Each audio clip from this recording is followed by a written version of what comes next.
जय श्री राम, जय Shri Mahakal. Stock market में जो कंडीशंस अभी चल रही हैं, किस तरह से हमें उसे डील करना है, हम क्या पैसा निकाल कर छोड़ दें, क्या अब हमें यहां पर इन्वेस्टेड नहीं रहना चाहिए क्या, इस तरह से बहुत सारे क्वेश्चंस थे आप लोगों के, जिसका आंसर इस वीडियो के थ्रू मैं आपको देना चाहता हूं। तो इस वीडियो में हम क्या कवर करने वाले हैं? सबसे पहली चीज, क्या और करेक्शन आएगा? सेकेंडली, अगर आएगा तो कितना नीचे और मार्केट जा सकता है? थर्ड, क्यों हो रहा है ये सब? और फोर्थ, मैं ऐसी सिचुएशन पे क्या कर रहा हूं? ये सारे क्वेश्चंस के आंसर्स मैं आपको दूंगा। ये ध्यान रखिएगा, जो अपना चैनल है सीए निखिल नैनानी, यहां पर आपको सिर्फ और सिर्फ कंटेंट मिलेगा। We are here to give you content, that is it. और यहां पर आपको बहुत सारी चीजें सीखने को भी मिलेंगी, तो इसीलिए लाइक कर दीजिए ताकि हमें भी इस चीज का मोटिवेशन मिलता रहे। And please subscribe the channel is well. तो सबसे पहली चीज, क्या और करेक्शन आएगा? देखिए, मार्केट 26,200 का टॉप बना चुका था निफ्टी में, और वहां से 10% का नॉर्मल करेक्शन होता है, जो था 23,580 तक का। मतलब 26,200 से गिरकर 23,580 तक होना चाहिए था। अब ये 23,580 एग्जैक्ट आप नहीं ले सकते, तो इसकी रेंज होगी, दैट मींस 23,500 से लेकर 23,600 की, मोटा माटी 100-125 पॉइंट की रेंज होती है। अब यहां पे समझना ये जरूरी है कि करेक्शन अगर यहां पर कंप्लीट हुआ तो ही मार्केट वापस भागेगा, पर निफ्टी का एक बहुत क्रिटिकल सपोर्ट था, दैट वाज 23,800, उसको तो ब्रेक कर दिया। अब जब तक 23,800 क्रॉस करके ऊपर नहीं जाता, हम फ्रेश तेजी, अच्छी बड़ी तेजी, उम्मीद थोड़ी कम है। तो क्या यहां से और मार्केट नीचे गिर सकता है? देखो, यूजुअली जो डेटा रहा है पिछले 20-25 साल में, इनफैक्ट 20-25 साल तो बहुत हो गया, कोविड के बाद तो पूरी मार्केट चेंज हो चुकी है, बट स्टिल कुछ कुछ बेसिक्स हैं जो सेम रहते हैं। इफेक्टिवली टॉप बनाने के बाद में मार्केट 10 से 15% के बीच कहीं जाकर अपना करेक्शन कंप्लीट करता है। तो क्या यहां से 5 से 7% उम्मीद और है मार्केट गिरने की? हो सकती है, कोई बड़ी बात नहीं है। वहां पे हमें शॉक नहीं होना चाहिए, हमें पता होना चाहिए कि जब मार्केट इतना तेजी से बढ़ चुका है ना, तो वहां से करेक्ट तो होगा, और करेक्ट 10 से 15% के बीच में होना चाहिए। तो क्या लेवल्स हैं अगले, कहां तक जा सकता है? 23,200 और 22,700, ये 500 पॉइंट की जो रेंज है, छोटी रेंज नहीं है, बड़ी रेंज है। बट हम क्या करें, मार्केट भी तो इतना बढ़ चुका है ना, तो ये 500 पॉइंट की रेंज है, ये बहुत क्रिटिकल रेंज है। 22,700 को क्रॉस किया, तब वहां पर आपको और ज्यादा पेन देखने को मिलेगा। वो करेक्शन नहीं, फिर क्रैश की तैयारी होते हुए दिखेगी, अगर वहां पे भी क्रॉस होता है तो।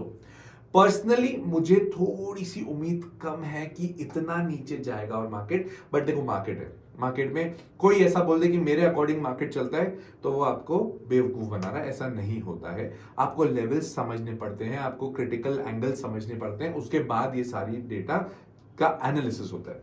तो लेवल्स हमने देख लिया, 23,800 इज अ क्रिटिकल सपोर्ट, 10% का जो करेक्शन है वो एक इंपॉर्टेंट है, वो सब चीज देख ली। रेंज भी अपन ने देख ली, दैट इज 23,200 और 22,750 की बीच की है, 500 पॉइंट की रेंज होगी। अब इसके बाद इसमें कौन कौन फंसा है? क्या मैं फंसा हूं, आप फंसे हो? और अगर आप फंसे हो तो क्यों फंसे हो? क्या आपने बहुत ज्यादा ऊपर पे ज्यादा बाइंग कर ली क्या? ये वाले क्वेश्चंस भी आते हैं डीएम्स में, उसका भी मैं आंसर देता हूं। इसमें बेसिकली 3 लोग फंसे हैं। सबसे पहले, जो शॉर्ट टर्म ट्रेडिंग करते हैं, आपको याद होगा साप्ताहिक मार्केट अपडेट में मैंने कंटिन्यूसली कहा था कि मैं बाइंग नहीं कर रहा हूं। ये कब से कहा था? जब निफ्टी 25,100 पे थी, जबकि 26,200 गया भी सही। बहुत लोगों ने कमेंट किए, सर आपको पता ही नहीं है, देखना निफ्टी 30,000 जाएगी, आप तो ना कुछ भी बोल रहे हो। ठीक है, वो मेरा पर्सपेक्टिव है ना, कुछ एनालिसिस मेरा भी होगा। मुझे वो चीज वहां पर परचेज करने लायक नहीं लग रही है, मुझे लग रहा है वो बहुत ऊपर जा चुकी है, तो मैं तो वहां पर आपको कंटिन्यूसली अपडेट कर रहा था। जिसको भी अगर इसमें डाउट है कि मैं अपडेट कर रहा था या नहीं, आप इंस्टाग्राम चैनल पे जाके साप्ताहिक मार्केट वीडियोस मेरे देख लीजिए, you will get that update clearly कि मैं कंटिन्यूसली कर रहा था। देखो, मैं तो नहीं कर रहा। So this is not something which I want to take your answer with me. That means मैं ये नहीं चाहता हूं कि आप मेरे हिसाब से डिसीजंस लो, या मैं आपको बता दूं कि आप ऐसा कर दो। You have to take your own call, और आपको समझ में आना चाहिए कि कब मेरे को खरीदना है। फोमो तो होगा, फियर ऑफ मिसिंग आउट तो होगा ही होगा, क्यों नहीं होगा? आज अगर सपोज मैंने बोला 25,100 से मैंने मार्केट है ना खरीदना बंद कर दिया था, इनफैक्ट मैं बेचे जा रहा था, पर वहां से भी तो बढ़ रहा था। जीआरएसी, मैसगांव डॉक, आईआरएफसी, वो तो बढ़ ही रहे थे, बट मुझे वहां पर फोमो होना चाहिए था, नहीं होता है। क्यों? बिकॉज अब मुझे पसंद नहीं है ना वो वाली चीज कि मैं यहां तक रुकूं। मेरे को क्लियर हो गया था 25,100 was a very critical support, जबकि उसके ऊपर भी गया है मार्केट। ऐसा नहीं कह रहा हूं कि मेरे लेवल के बाद ही वो नीचे गिरा है, but you have to take your calls. आपको सीखना पड़ेगा कि मुझे अपना डिसीजन कब लेना है। तो इसमें फंसे कौन? सबसे पहले जो शॉर्ट टर्म ट्रेडिंग के लिए बैठे थे, यार रोज पैसा डाल रहे हैं, 3-4-5% बढ़ रहा है, एफडी तो साल भर का 7-8% देती है, यहां पे तो मैं एक ही दिन में मैसगांव डॉक जीआरएसई में पैसा डाल के फटाफट पैसा कमा लूंगा, कोचिंग शिपयार्ड में पैसा कमा लूंगा। बट ऐसे लोग ही फंसते हैं। आप थोड़ा थोड़ा कमाओगे बट गवाओगे बहुत ज्यादा। एक तो वो, दूसरा स्विंग ट्रेडिंग के नाम पे जिन्होंने बहुत सारा एक हैवॉक क्रिएट किया मार्केट में, एक तो वो गए। तीसरा लीवरेज वाले। लीवरेज का मतलब कि मेरा सपोज अकाउंट है, डीमैट अकाउंट है, उसमें 1 लाख रुपए के शेयर्स हैं। अब ब्रोकर खुद ही बोल रहा है कि तुम तो एक काम करो, कैश है तुम्हारे पास? मिला नहीं है भाई, तो एक काम करो ना, 30,000 रुपए का मैं ही तुम्हें एक्स्ट्रा क्रेडिट देता हूं, जाके खरीद लो, कोई दिक्कत नहीं है। अरे भाई साहब, उसकी तो वहां पे ब्रोकरेज बन रही है ना। उसमें हो सकता है बहुत लोगों ने थोड़ा थोड़ा पैसा कमाया होगा, गवाया कितना? आ गया ना पैसा नीचे। तो ये लोग फंसते हैं। लॉन्ग टर्म इन्वेस्टर अगर आप हो, लॉजिकल इन्वेस्टर हो, अगर आपको लगता है कि मैं बहुत लंबे समय तक किसी गेम में रहना चाहता हूं, तो मजा आएगा। बहुत सबको, नियर टू सबको पता है, जो लोग मेरे को फॉलो कर रहे हैं, कि मैं 25,100 से बोल रहा हूं, मैं 85% कैश पे हूं, 90% कैश पे हूं। मार्केट नीचे आया, मैंने इनफैक्ट 24,100 पे भी थोड़ी थोड़ी खरीदी करी है। ये भी मैंने लास्ट वीक बताया।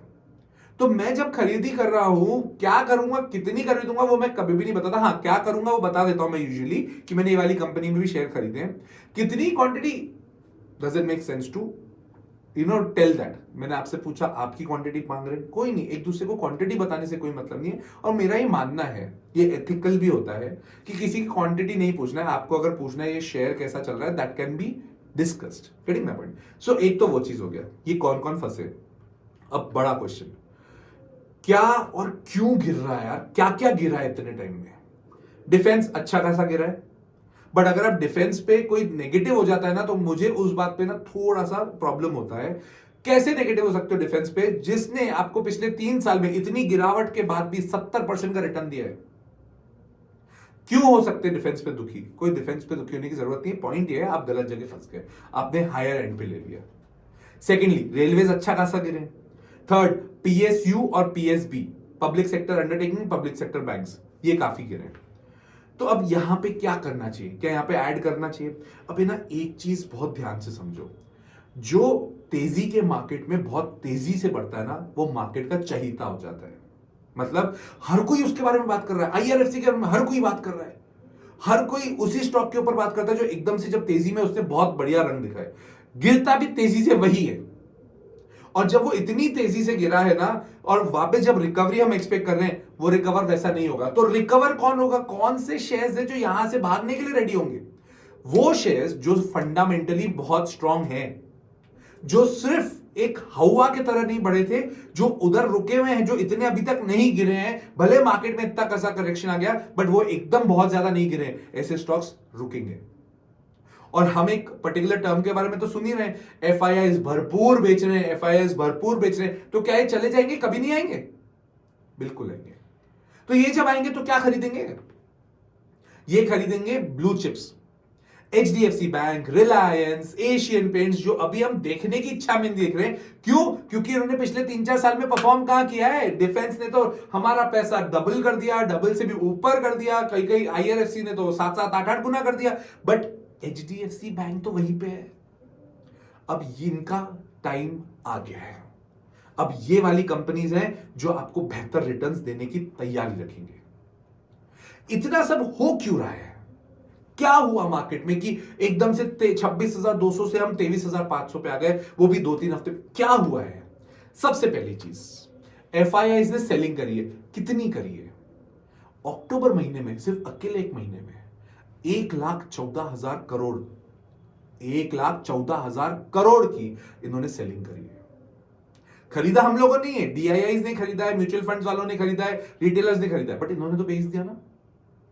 और उसके बाद में ये कहां जा रहा है इनका पैसा? 1,14,000 करोड़ क्या करेंगे इसका? इन्होंने कुछ नहीं किया है, उठा के पैसा सीधा चाइना में डाल दिया है। तो इनको इंडिया से इतनी प्रॉब्लम क्यों हो रही है, जबकि डोनाल्ड ट्रंप आ गए यार? डोनाल्ड ट्रंप आने के बाद में तो सीधा सीधा चाइना नेगेटिव हो जाना चाहिए, फिर भी उधर पैसा क्यों डाल रहे? देखो एक चीज समझो, जियोपॉलिटिक्स भी समझना जरूरी है। मार्केट में जब डोनाल्ड ट्रंप आए सबको लगा चाइना खत्म हो जाएगा, इंडिया बढ़ते जाएगा। ऐसा खत्म होने वाली बात नहीं है, करेक्शन वहां पे भी आएगा, कोई डाउट नहीं है। बट चाइनीज मार्केट एफआईआईज को भी सस्ता दिख रहा है ना as compared to Indian market. बिल्कुल सही भी बात है। 26,200 पे हम थे, सब कोई बोल, मैं तो कितने वीडियोस में मैंने बोला कि यार अब ओवर वैल्यू हो गया, मैं इन्वेस्ट नहीं कर रहा हूं, आप अपना डिसीजन ले लो। मैं एफआईआई तो नहीं हूं, बट एफआईआई का भी कंसर्न तो वही होगा ना, बहुत ओवर वैल्यू हो गया, चाइना सस्ता लग रहा है, क्या वो इंडिया वापस आएंगे? आएंगे ना, बिल्कुल आएंगे। थोड़ा सा मार्केट अपना करेक्ट हो गया ना, अच्छे लेवल पे आ गया, they will come back and they will come back with a bang. भरपूर बाइंग करेंगे ये लोग भी, पैसा तो है ना, वहां से भी कमा के आएंगे, इंडिया में तो डालेंगे। अभी डोनाल्ड ट्रंप ने अगर सपोज गलती से आई एम नॉट सेइंग, इसकी कोई ऑफिशियल न्यूज भी नहीं है, गलती से चाइना पे सैंक्शन लगाना चालू कर दिया किसी पॉइंट पे, खत्म, वहां से बेचेंगे, इंडिया में डाल देंगे, बढ़िया, फिर तो मजे करो। दूसरी चीज, डॉलर का रेट देखा है 84 85 के आजू बाजू आ गया डॉलर। मतलब डॉलर अभी इंडियन रुपीस के अगर कंपेयर करूं तो इंडियन रुपीस की वैल्यूएशन काफी नीचे हो गई है।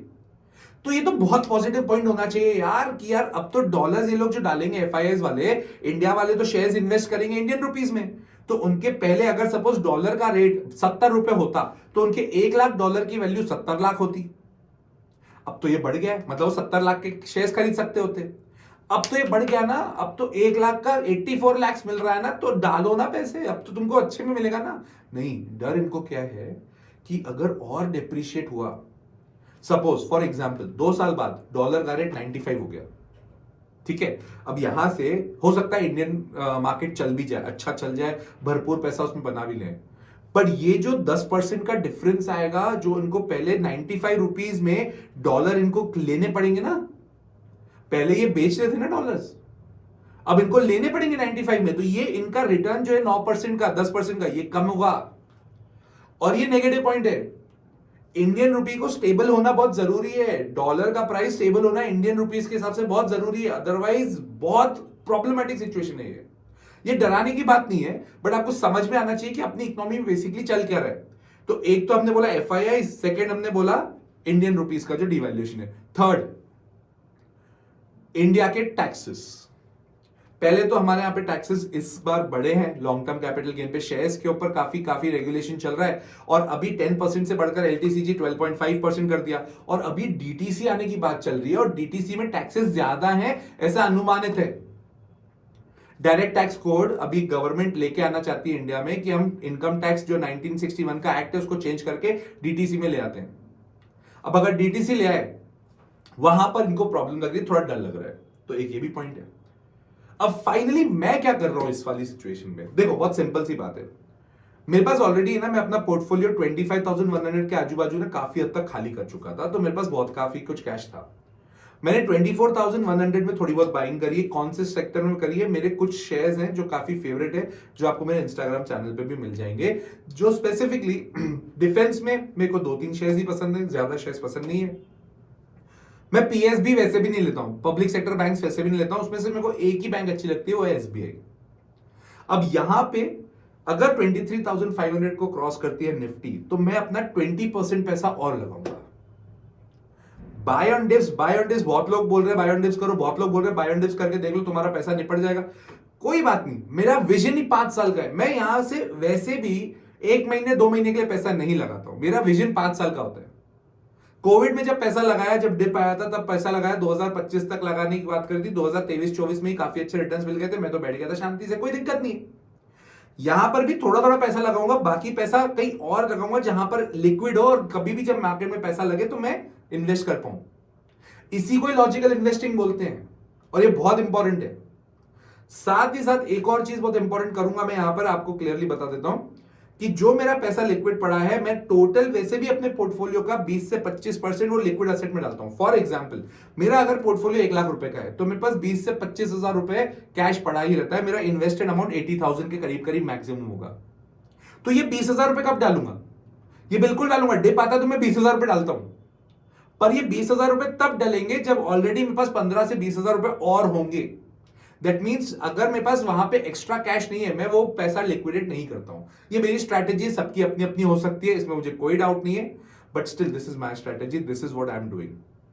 सो please make sure you are taking a right call for yourself. Strategically invest करो, लॉजिकली इन्वेस्ट करो, लंबे समय तक रहो, ये शॉर्ट टर्म वॉट टर्म के पंगे में मत फंसो, and please take care of your money, right. So next video में मिलता हूं विद द न्यू टॉपिक। जय श्री राम, जय श्री राम।